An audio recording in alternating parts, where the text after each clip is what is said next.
Golden blood will not flow in vain.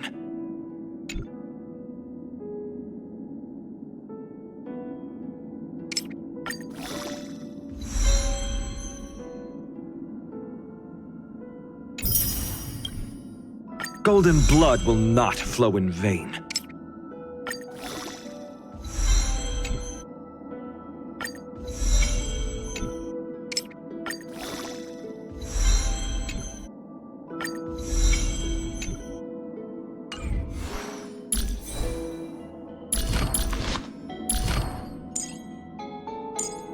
Every step upon the ashes once kindled sparks.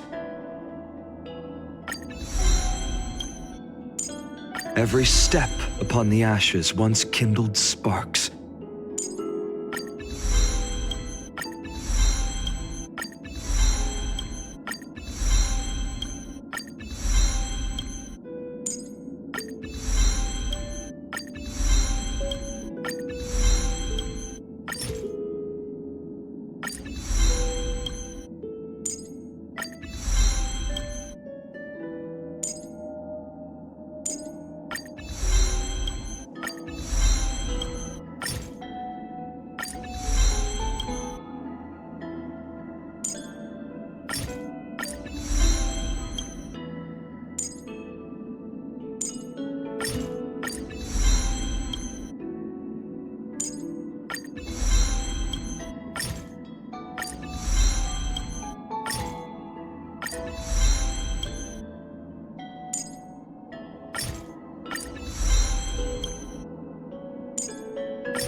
Golden blood will not flow in vain.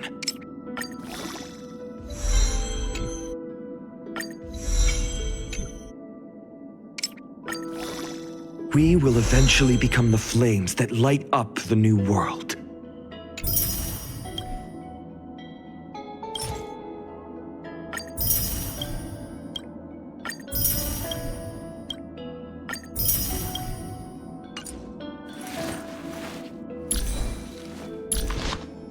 My childhood musings, huh? So naive.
This place is dangerous. Advance with caution.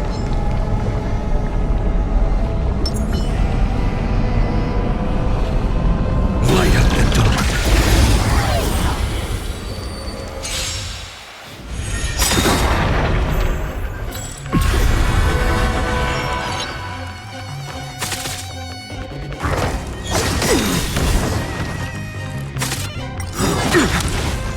Since you're already here, why not have a meal before coming? The dead return! Savor it for me. Receive divinity. Repay. Oh, future will come. Your end approaches.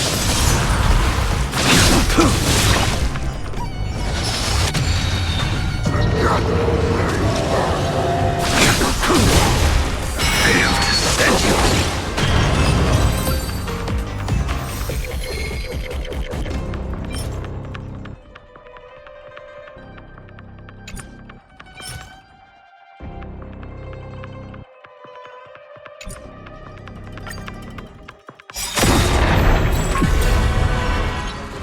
Since you're already here, why not have a meal before coming? The dead return! Savor it for me. Bloom. Repay. Well timed.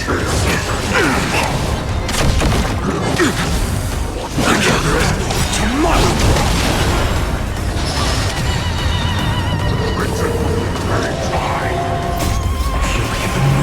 Core flames consume me. Tear the sky!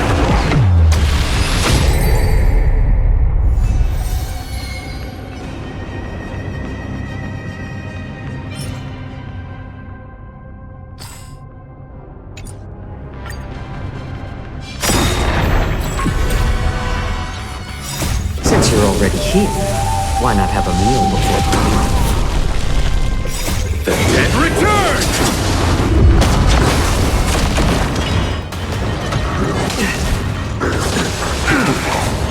Future will come!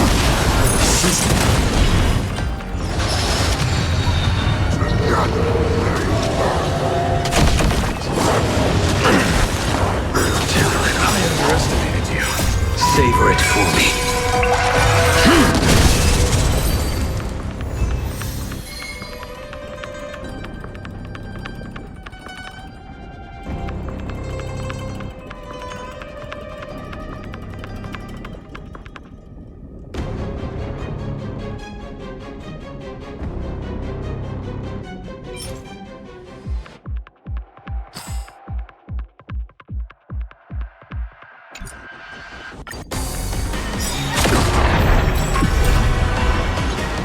Since you're already here, why not have a meal before coming?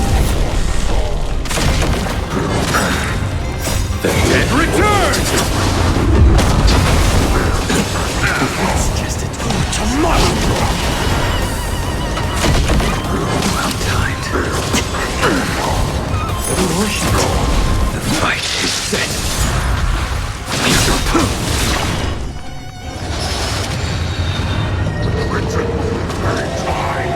Fail to set. Savor it for me. Bloom. Repay.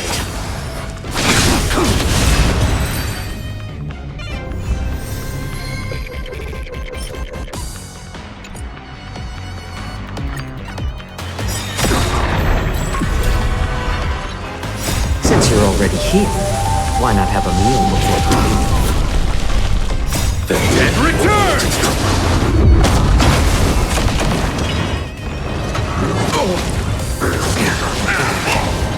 Future will come! Your end approaches.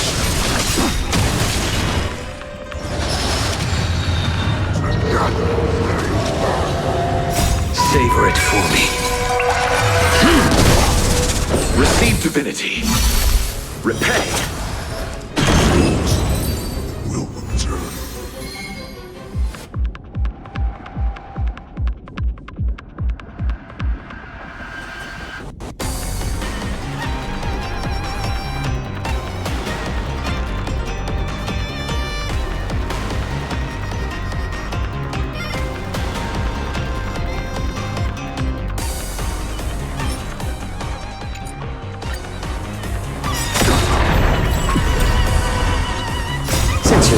here.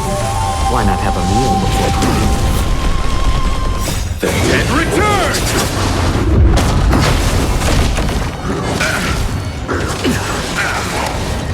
Tomorrow! I underestimated you. Fury of innumerable core flames consume me. Tear the sky!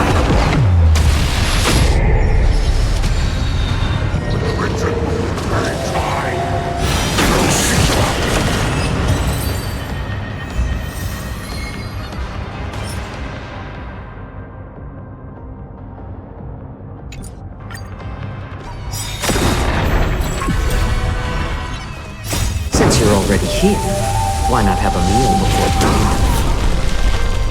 The dead return! Savor it for me. Bloom. Repay.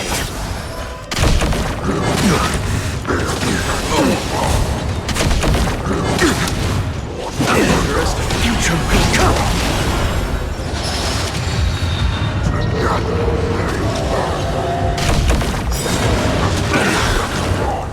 Fury of innumerable core flames consume me.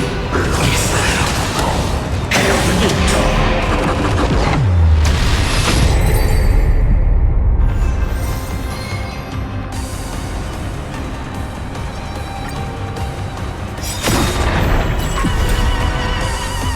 Since you're already here, why not have a meal before dining? The dead return!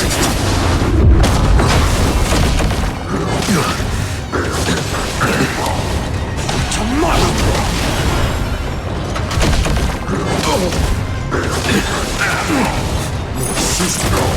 The fight is set.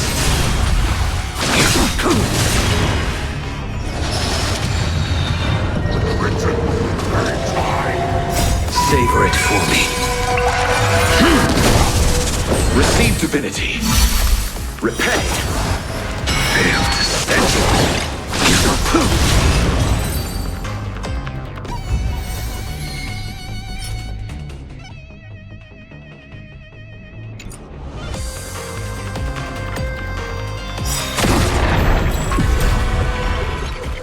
Since you're already here, why not have a meal before dining?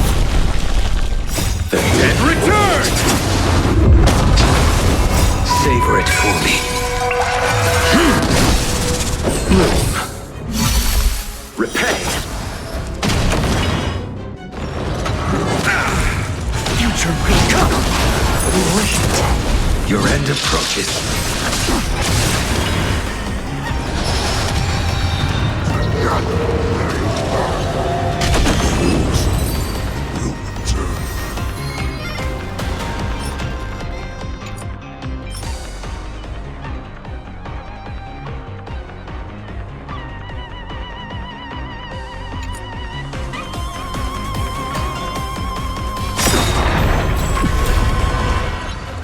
Since you're already here, why not have a meal before dining? The dead return!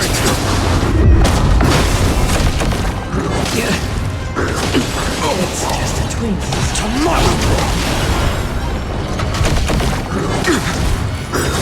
I underestimated you. Fury of innumerable core flames consume me. Hail the new dawn!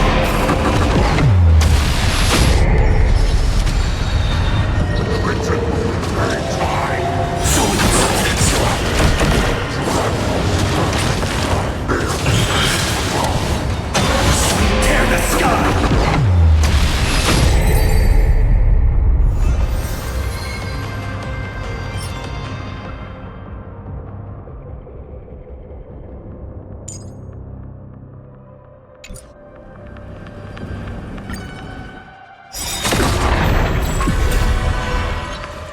Since you're already here, why not have a meal before dining? Savor it for me. Receive divinity. The dead return!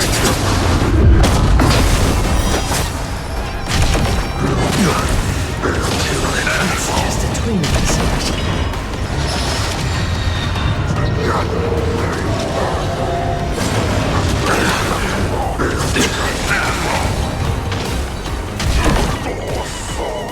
Future will come!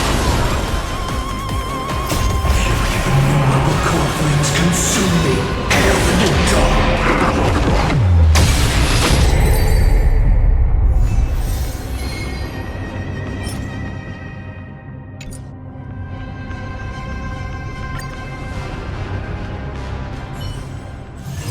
It's still early.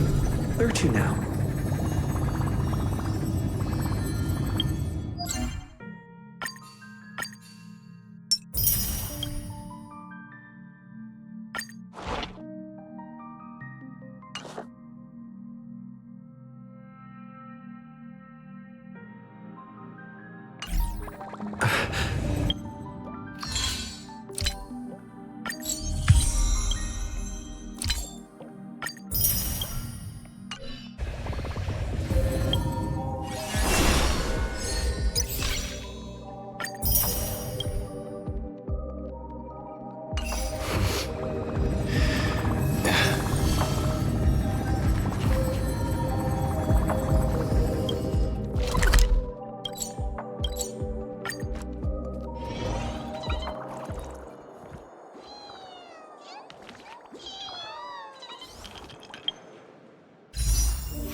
This place is dangerous. Advance with caution.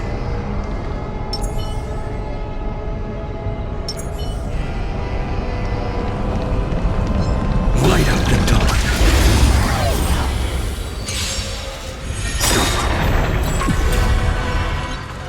Since you're already here, why not have a meal before the meal?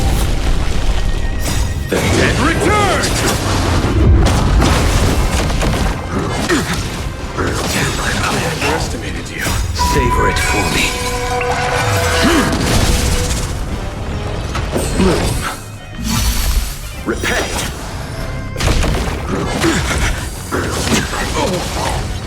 Future will come!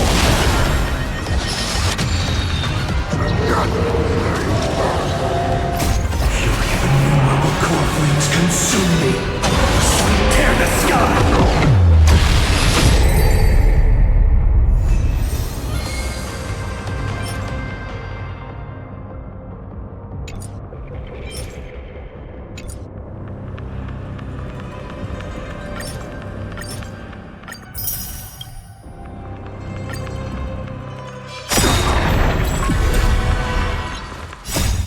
already here, why not have a meal before coming?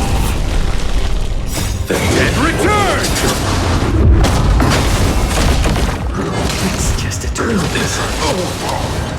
Tomorrow! I can't let them down. Fury of innumerable core flames consume me. Hail the new dawn!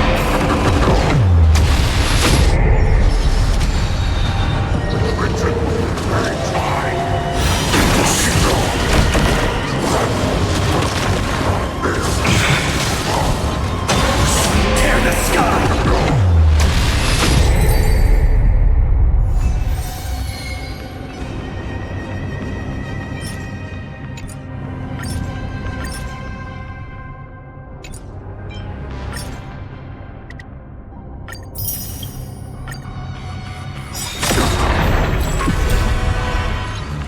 Since you're already here, why not have a meal before coming? Savor it for me. Receive divinity. The dead return! Repay! I underestimated you. I underestimated Future will come!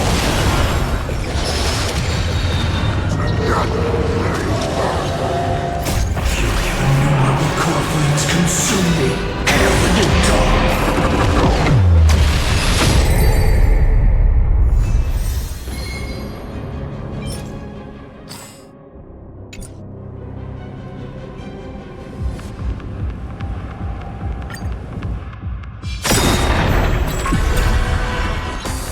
Since you're already here, why not have a meal before coming?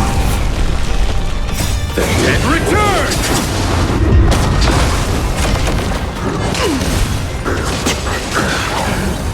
Tomorrow!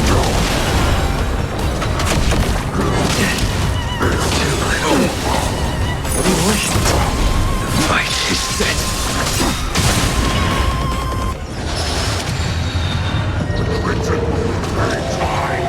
Failed to set you. Savor it for me.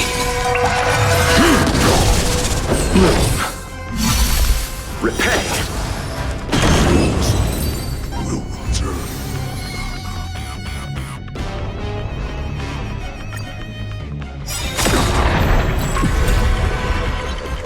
Since you're already here, why not have a meal before coming? The dead return!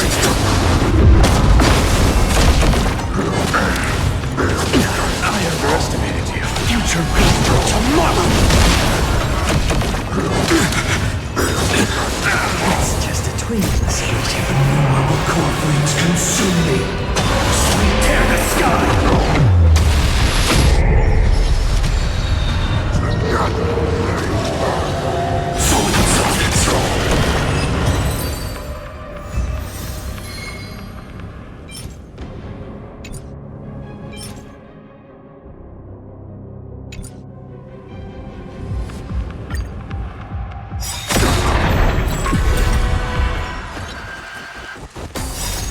Since you're already here,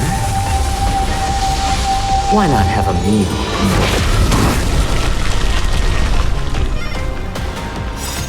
The dead will return!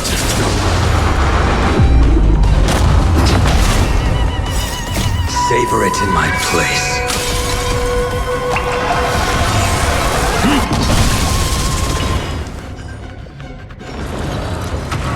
Abyss flower, bloom. That which is seized must be repaid.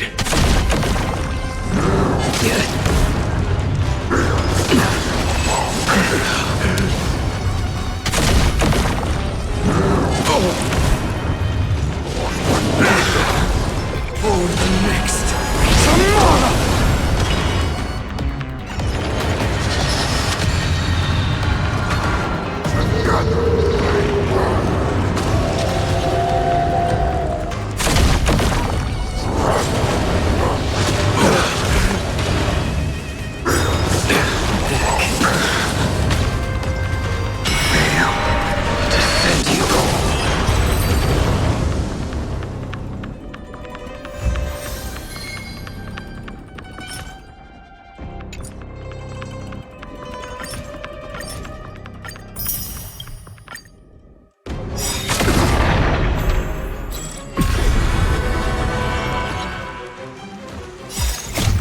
Since you're already here,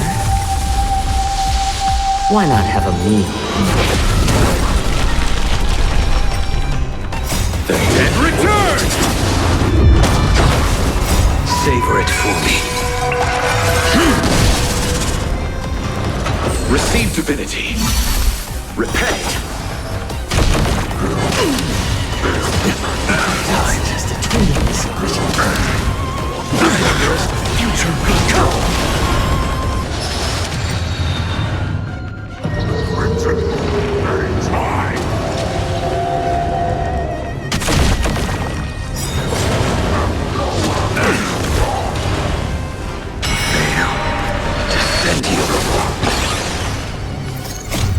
Fury of innumerable core flames consume me. Is that a lot? Sun's universe, hail the new world's dawn!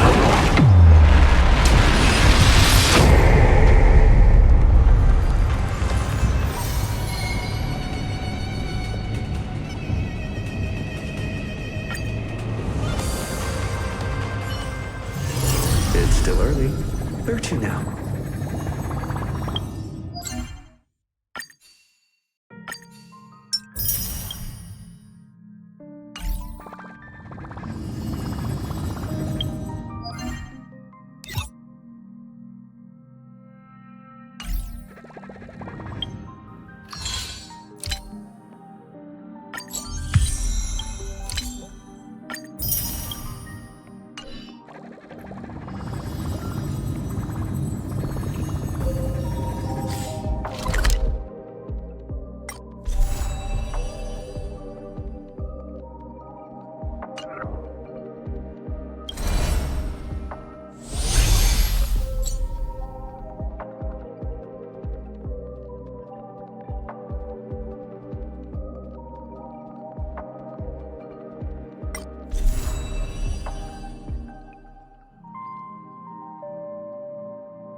It's still early. Where to now?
people likened him to the blazing sun, bringing to Amphoreous a glorious dawn. And for his part, he embraced their expectations, being willing to become the perfect vessel. Like that god who shouldered the world, the man never cried or frowned. Yet he is not proud of his resolve, for sometimes he even avoids the funerals of the departed, only out of fear that he cannot cry for those in pain. He once sought out emotions of sorrow and walked with the lowliest of people. Henceforth, your misfortune shall be my misfortune. Responsibly and diligently, he protected all for the people, living in dilapidated cottages, sitting on aged stools, subsisting on nuts and fruit, beset by hunger and cold. The people thanked him for his grace, like a hearth warming winter nights. The man's presence dispelled the cold, leaving warmth with promises of morrow. Whence does his warmth come from? None ask. The man gradually perceives his true nature, but he dares not speak. Unable to bear the turmoil in his heart, the man set off on a journey once more. Then I shall go save what I can. He was a formidable warrior, invincible in battle, and when it was necessary to sacrifice for fellows, he could do so with ease, giving up everything without a show. Just as the ballad blown on the breeze says, losses are a constant on the flame-chased journey. Indeed, sacrifices were not hard for him, yet his misgivings grew with every tomorrow. Like a tear that cannot be shed, such a resolute willingness to let go comes only from the fact that in decisions, he is utterly unafraid to hurt himself.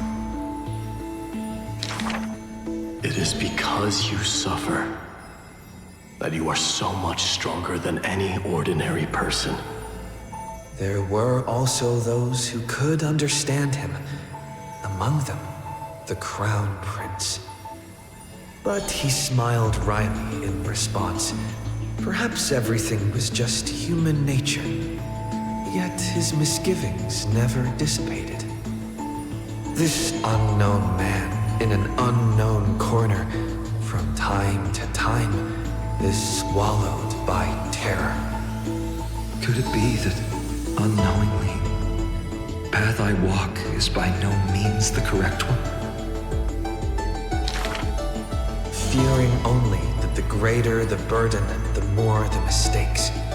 The road trod by heroes need not be that beset by thorns. Finally, at the terminus of that road, in a desolate, empty place, the man's arms tremble. The power is beyond control, savaging all around it. This is the end of his road. But perhaps he had long foreseen it, but was doomed to be powerless to change it. I am willing to shoulder this world. That is no lie. But before the tears could flow, they were vaporized by the heat. His light blazed brighter than the sun, but beneath it, there was but cold destruction. The nameless hero, Castellana. He had never loved himself. Why would he love this world?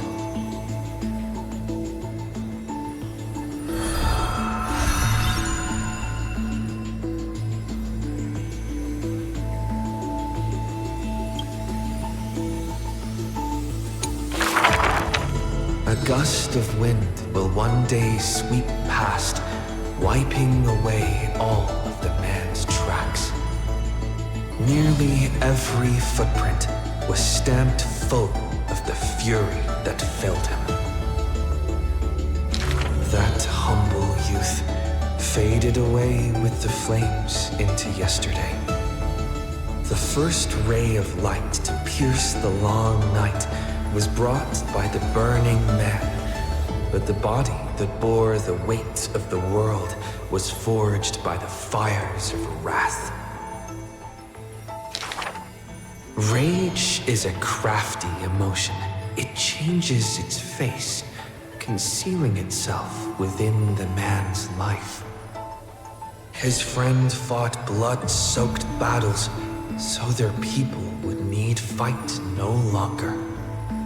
But every victory and battle he gained left him neither satisfied nor proud, only with the indifference of emptiness.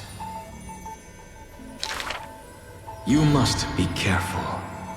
Duty does not drive you to wield your blade, but hate. His teacher kindly reminded him thus. And behind that hatred, you seem to desire the destruction of the self. But what about his joy? Was that too merely a phony disguise? He who once laughed amidst the crowd, day after day, as though it were second nature. No, even though he knew not the meaning of love, that happy past was not a lie someone wove. But now, even those memories have melted into fury. His hatred is such that he cannot hold on to what he cherishes, though all is precious to him. Fueled with lone courage, he attempted to resist fate, but the burning sun that shines upon all creatures once fallen will incinerate the land, becoming golden death. But what of his sorrow? Indeed, the man could shed no tears. But at the moment the cycle manifested, when all that was familiar was now remote, the world collapsed, becoming empty in an instant. But the stabbing pain in the man's heart, was it but the residual warmth of his wraths? The truth no longer important, the man simply took another step forward. He wasn't willing to believe it, but was willing to acknowledge it. There is no need to question your heart. No need to crave victory. If I am born to be a vessel of sin, then I shall roar at evil, and together with it burn. In the endless cycles, there were some moments when the man felt everything dissolve like a dream. In that dream, he would awaken again and become once more that boy who loved to laugh. But were he to open his eyes, the fury would cast a shadow. He saw the creators choke his throat, gurgling and gasping. And in that boundless dream, he mistook them for his own jest. But their true forms were violent hatred towards the creators, towards himself, a roaring inferno. The prophecy departed, Amphoreous was unable to usher in the dawn. What rises in the distance is not the morning sun, but a ball of all-devouring fire, setting the universe in conflagration, searing till the end of time.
This is an age of ruin. The Chrysos War ignites once more, while Zagreus' taunts ripple through the city streets. This is also an age of splendor. 300 thieves spring forth from Dolos, each scheming to conceal the truth from prying eyes, robbing the rich to give succor to the poor. Every one of them deceives gods and men alike, righteous and valiant. The flame chase journey has been cut short midway, yet the girl pounds her chest at the gold weaver, not afraid. The core flame of trickery is near. If now isn't the time to risk it all, then when? The prophecy reveals the Titan's trail. Golden threads bind the fleeing god of thieves.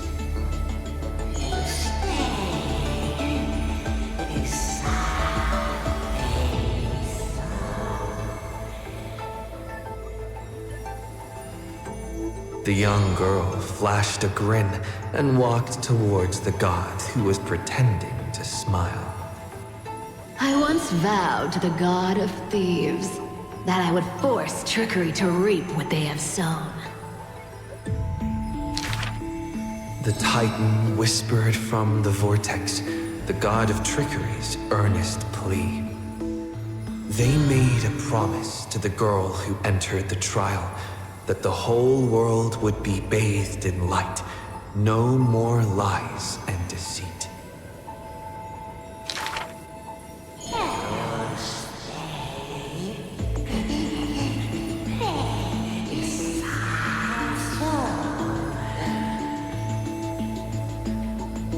The young girl recalled the hearth fire of her childhood.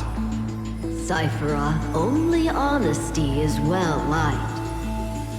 She pursed her lips. That does sound like quite the ideal society.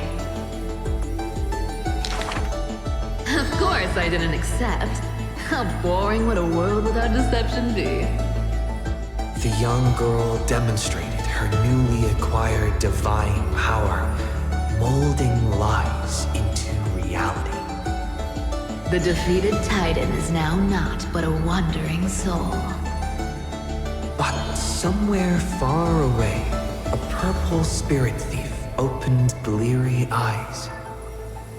They had forgotten their previous life as a Titan and remembered only the girl's crafty message. Go! Collect treasure, you greedy little grape. Once you regain the memories of trickery from chests, then I will claim the reward for saving your life. In the days spent away from Akama, the girl grew accustomed to traveling alone. In a certain city, she heard of a spirit thief, rumors aplenty. I, Bartolo's master thief, shall take all you've labored to gain. So saying, the spirit thief steals the girl's coin pouch and fled without a trace. But a gust of wind brushed past, and the girl had already caught them. Running for it? Your life was saved by my trickery, you know. The old god and the new finally reunite, the two rivals who, from that moment on, became thieves and companions both. It's just that the spirit thief's companion was always scaring them. Hey, the fish in the River of Souls are starving, you know.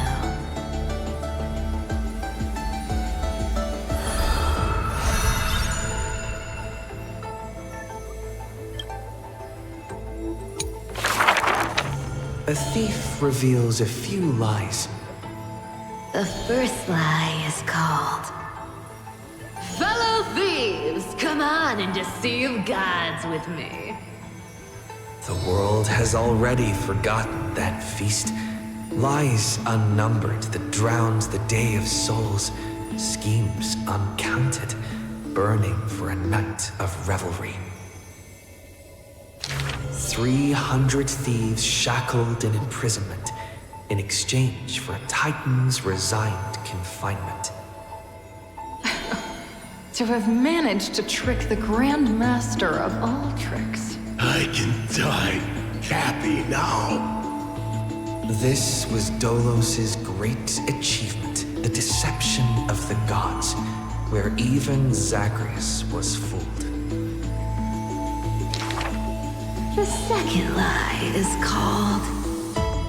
The god of trickery is now not but a wandering soul. Why did she spare the Titan's life? The young girl knew not, even after asking herself. Was it greed for the treasure they promised? Or had she vaguely perceived their lonely fate? It's because you're every bit as despicable as I am. It's such a relief not having to deal with the noble. The girl dismissed and made light of herself, only forgetting trickery was once a god that supported the world. The third lie is called... Oh, eternal day! Endlessly illuminate the holy city.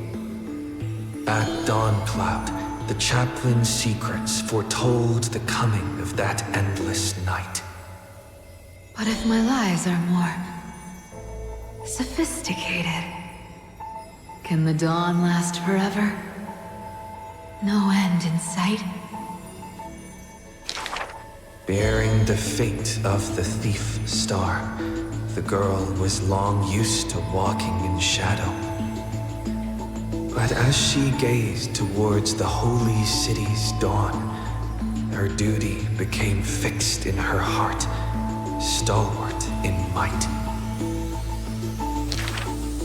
The fourth lie is called... There's no reason! I just don't want to see you again! The girl tried to mask her nonchalance, but could never fool the golden thread's questions. But it is the false-hearted malice that most powerfully forces belief. A true flame-chase hero willingly faded from attention, while the wayfaring traveler grasps tight onto fleeting light. She used divine power to forge a mask and conceal the last of her true heart. The fifth lie is called... No. There are... no more... lies...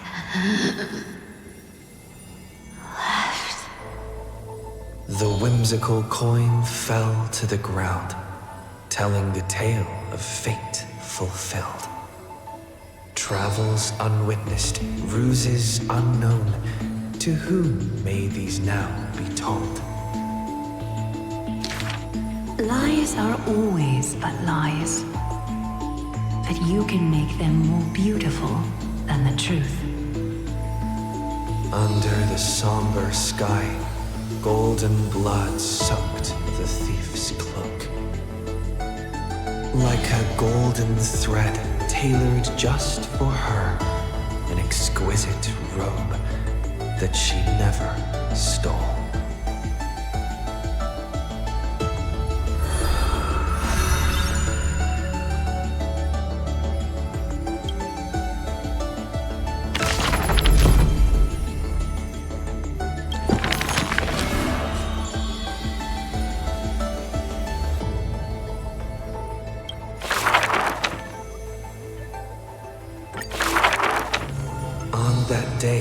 The dawn promised by the Sky Father shattered in haste as the black tide surged, breaking through the walls with relentless grace. In a quaint yet exquisite courtyard, two bitter foes meet at journey's end, their fates entwined in fate's regard.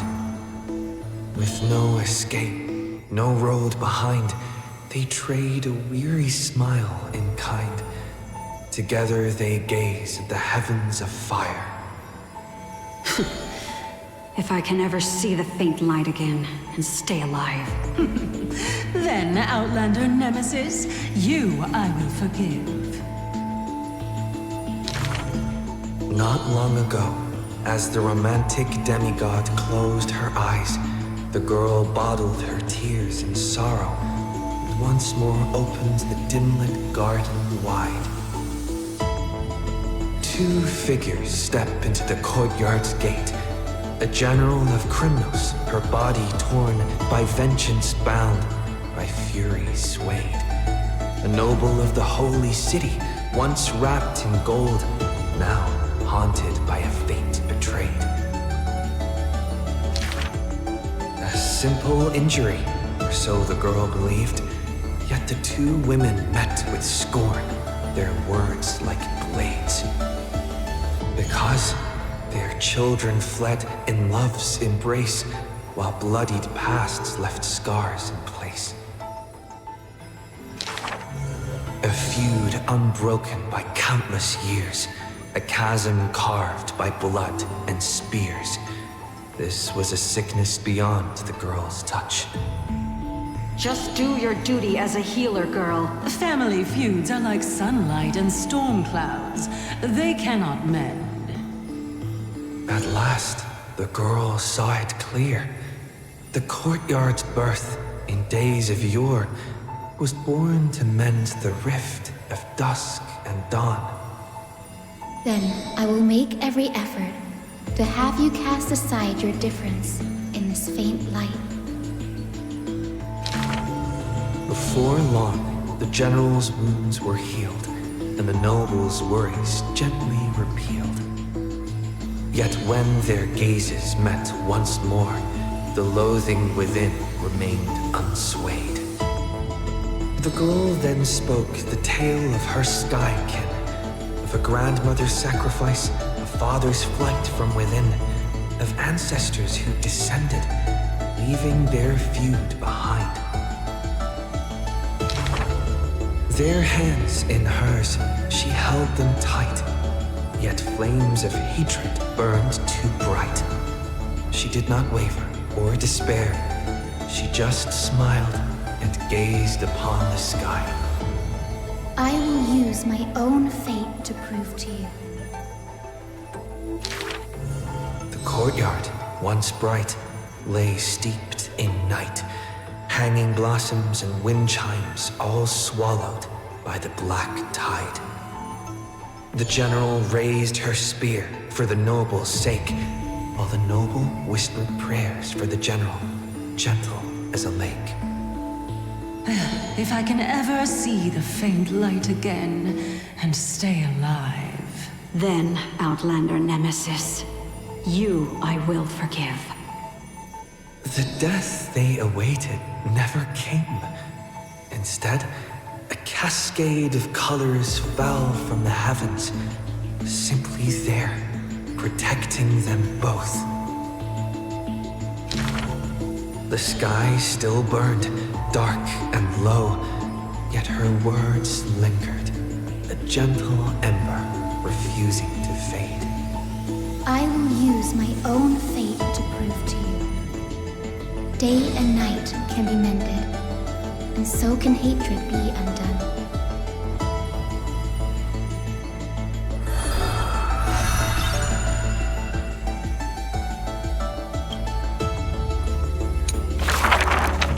Sky Castrum, its ruins like a blind and weary eye, gazes upon the earth in its dying sight.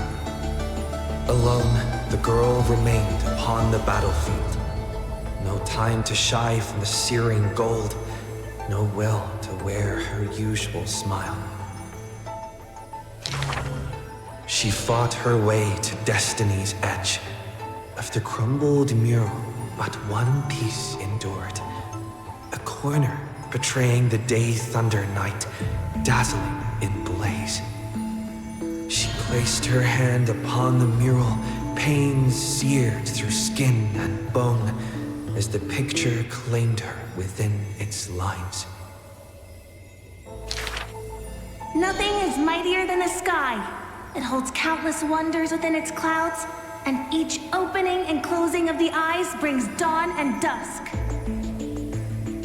In that painted world, the girl Celiosi's eyes glowed, watching her father, steel-clad and unyielding, cross the land beneath the searing sun. But the girl known as Hyacinth recalled her father's fragile light in the dark, the journeys into lands unknown, marked by endless sunlit days, restless winds. The sky is the gentlest of all. It watches over all things with compassion, showering them with soft rain and morning light. And yet, the sky remains so cold. It witnesses believers tear each other apart. And still, it cowardly flees from all responsibility. Within the frame of that image, the one called Celiosi bore fury in her gaze, her golden blood trailing as she turned from home, sharpening arrowheads beneath the wide and barren sky. Hyacinth remembered her grandmother's song. She recalled her prayer to Aquila before her grandmother's journey, and how bitterness followed her to an unknown land.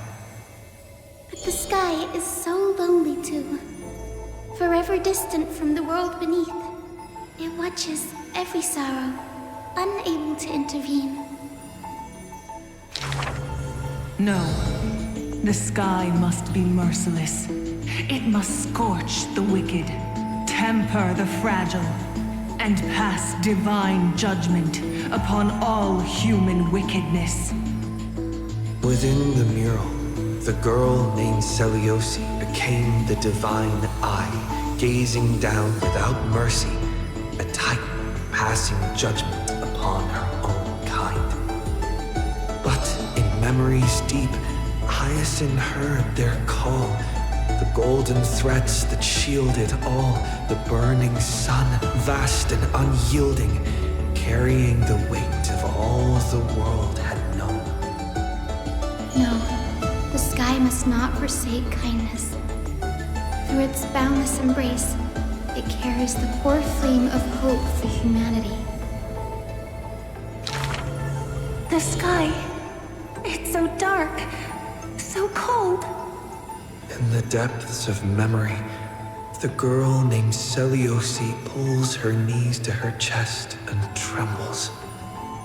Then please, come sit in my courtyard. A gentle ray of light seeped through, the celestial mural now fused anew. Once more, the land knows favor and boons. The girl who has now become the sky takes the hand of the girl who once was. I want to tell you the secret of the sky's greatness.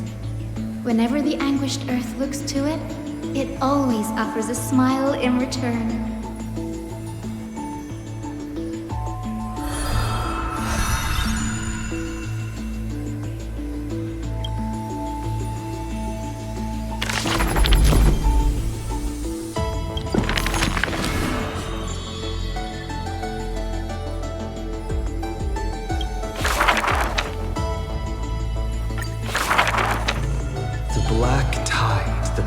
Out the sky surrounded the city walls, the soldiers manning the walls, battered from battle. Melodious chords of music were suddenly heard. A single swordmaster had overcome the waves of enemies. The song flowed from betwixt the blades, breaking through formations as a dorsal fin cleaving the waves. When the last wicked beast finally fell, shattered into pieces amidst the sword's dance, the frost blade bore no trace of blood. The Legion legions of heroes under my command are as vast as the sea, yet lack a formidable sword banner. The commander extended a hand, inviting the musician to join. Should a fish separated from its school glimpse a faint glow, it will swim toward the light.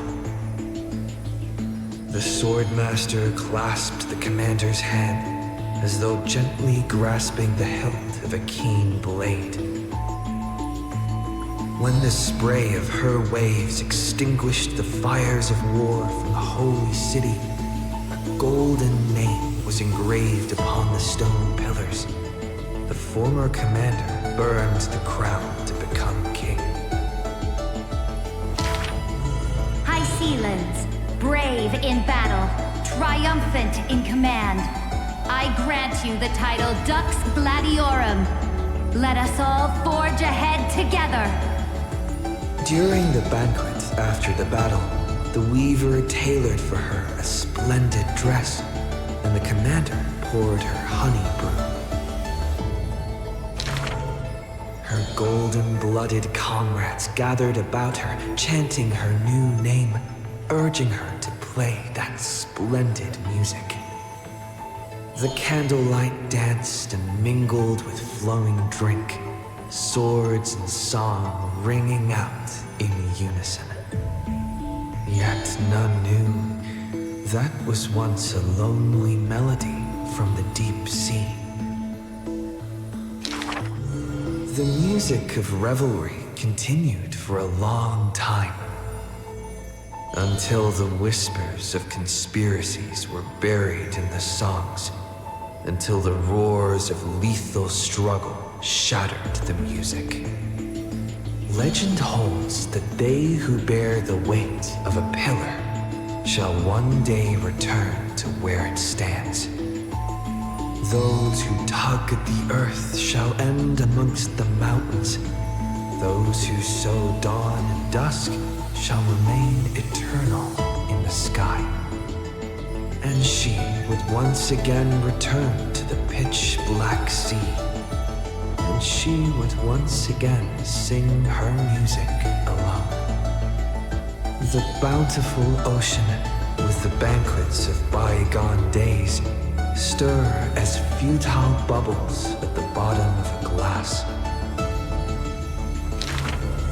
Many years later, the song once played by that swordmaster was played by future generations in the holy city. The people knew the demigod of the seas was still a noble captain. She possessed peerless swordsmanship and a song that is passed down through the ages. It was just that she had long since vanished. Guests at the banquet sometimes spoke of her, but it was only a prayer between their cups. High Sealands, melody of the waves, bless our night that we may drink deep and dance till dawn.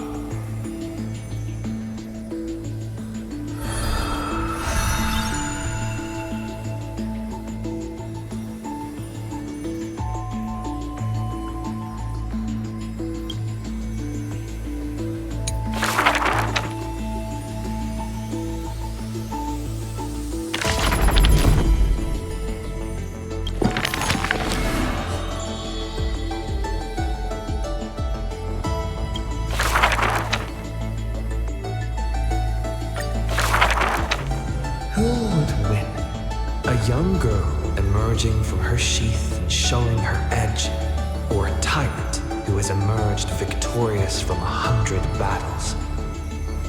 The black and white legions squared off on the battlefield, golden and crimson blood converging into a coursing river.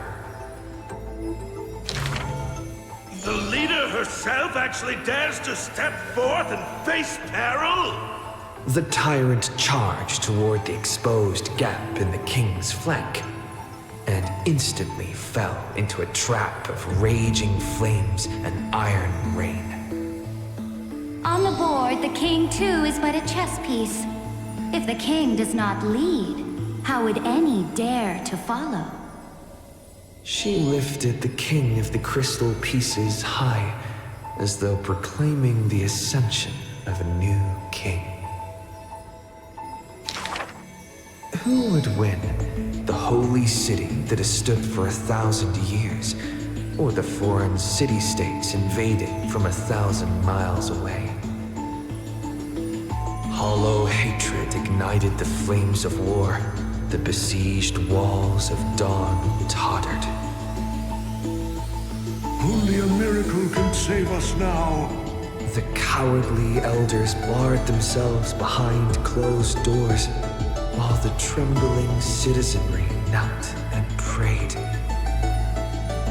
There is no need to panic.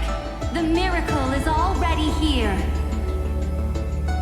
Under the banners dancing like waves, the burning crown shone bright as the wheeling constellations. Who would win? The general who saved the city, or the high and mighty with their privileged authority? The guillotine fell, severing the elder's life. The whispers dissipated, and the scales of victory tipped.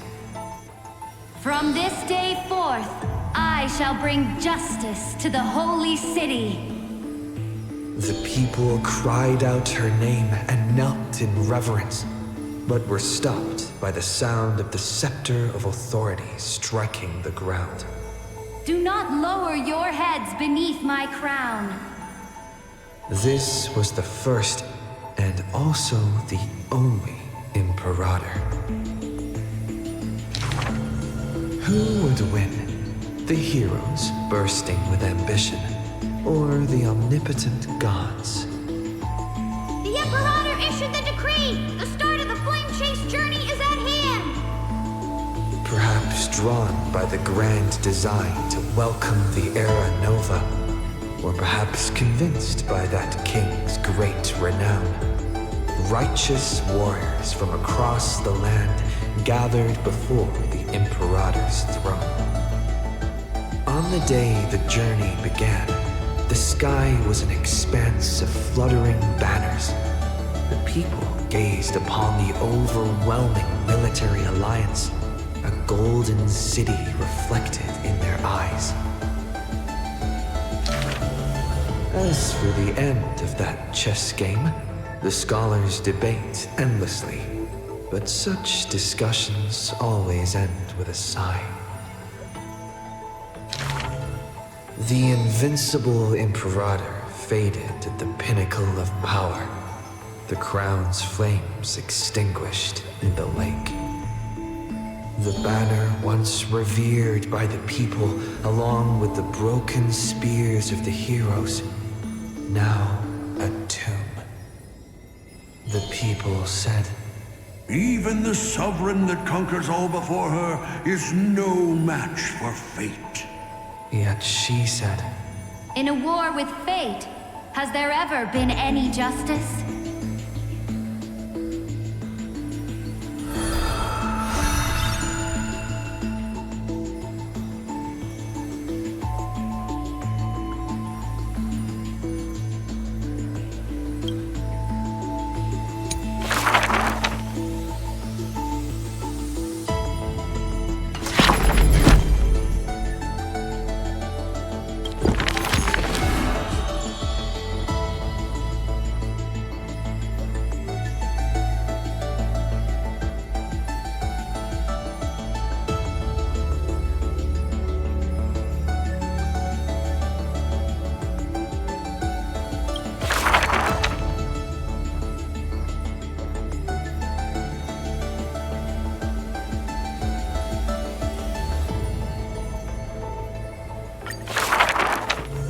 The gates of the Temple of the Three Fates gently opened on the day of prayer, and the crowd crouched, whispering like the tide.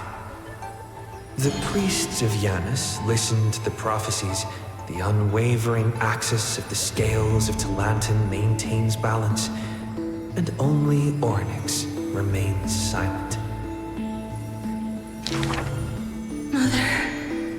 Mother, teach me how to answer prayers. The Titan tasked with time is as perplexed as a child. Don't be scared.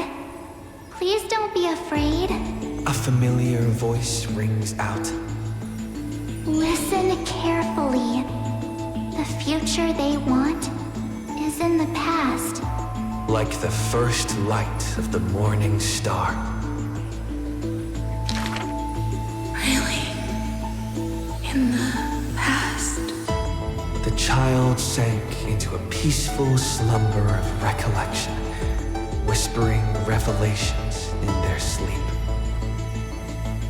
Until the masses crying out amidst the flames of war were swept away by the sounds of sharp swords locking, the fires of ambition incinerating the law.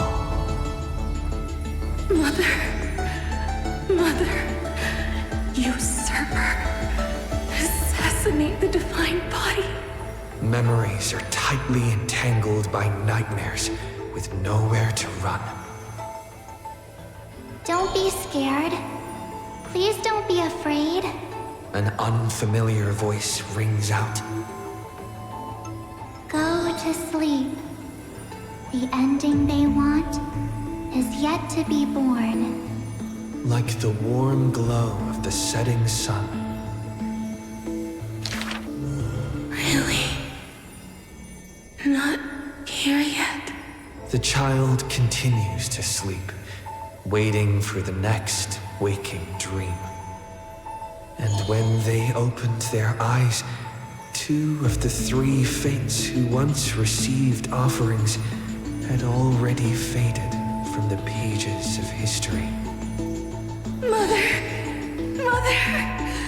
I'm already all alone. The child let out a helpless cry.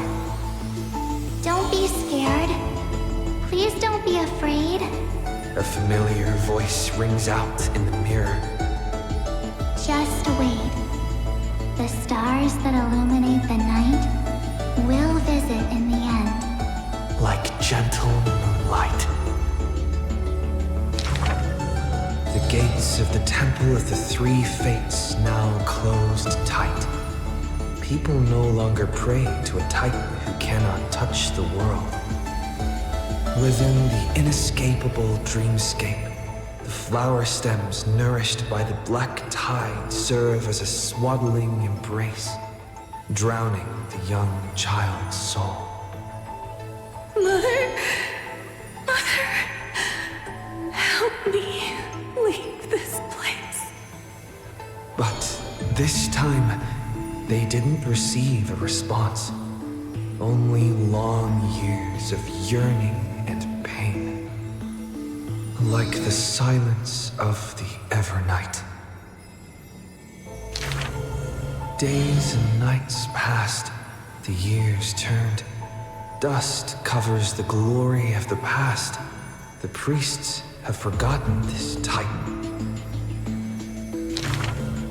Waiting. Hate waiting. They watched over the slumbering sprite, gazing at the dull mirror. But a fleeting mirage flickers in the mirror, the shining stars and the lights of the home, and a strange yet familiar voice. Wake up! Our familiar old friends have already arrived. Like the newborn dawn.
The ancient chaos was shrouded in silence and shadow.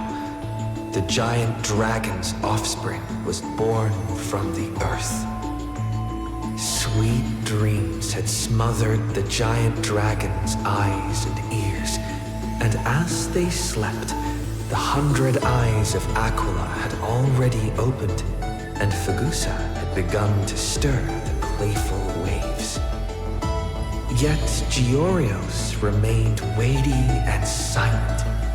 Layer upon layer of peaks enveloped the dragon, cradling them in a bed more grand than any in existence.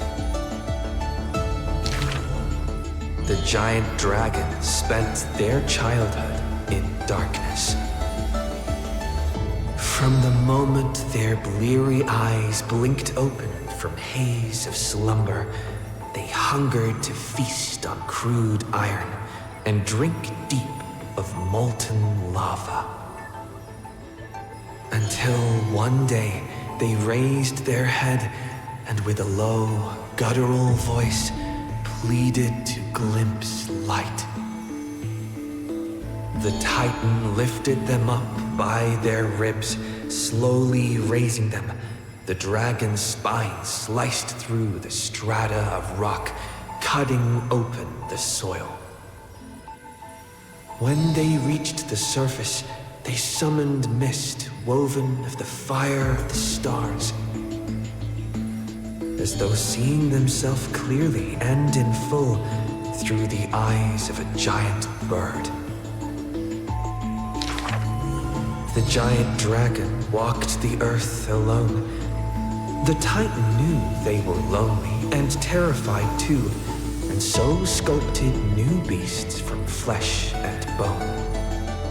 In that wild, barren world, the giant dragon led the beasts of the earth. Excessively long life gifted the giant dragon with eyes that could pierce the veil of years. They witnessed the separation of day and night, as well as the entanglement of reason and romance. And even Kephale did not neglect to share with them a chalice of golden blood. The ocean teased, saying even should the earth sink utterly, they would not rot. Ever since they opened their eyes, the giant dragon rarely returned to slumber. And thusly, that mesmerizing dream that occasionally burst forth at night etched a trace on their memory. The gods they were familiar with were in this dream, and they were as immense and imposing as ever, yet had lost their freedom. Just what manner of magnificent pathstrider could imprison the Titans as mere reflections? The giant dragon dreamed also of their own path, that great breath from the heavens, or perhaps from beyond even the heavens. They dreamed of silver shards amongst the stars, reflecting the form of another giant dragon. That great cerulean dragon approached Amphoreous, the distant whispers roiling, becoming a roar engraved in the earth. They recognized the meaning in that low roar, its name, permanence.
The gates of the Temple of the Three Fates gently open on the day of prayer, and the crowd crouched, whispering like the tide. The priests of Janus listen to the prophecies. The unwavering axis of the scales of Talantin maintains balance, and only Ornyx remains silent.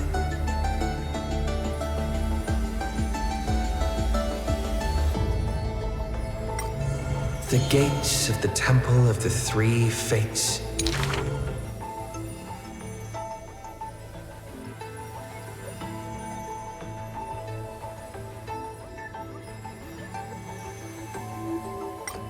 Mother, teach me how to answer prayers.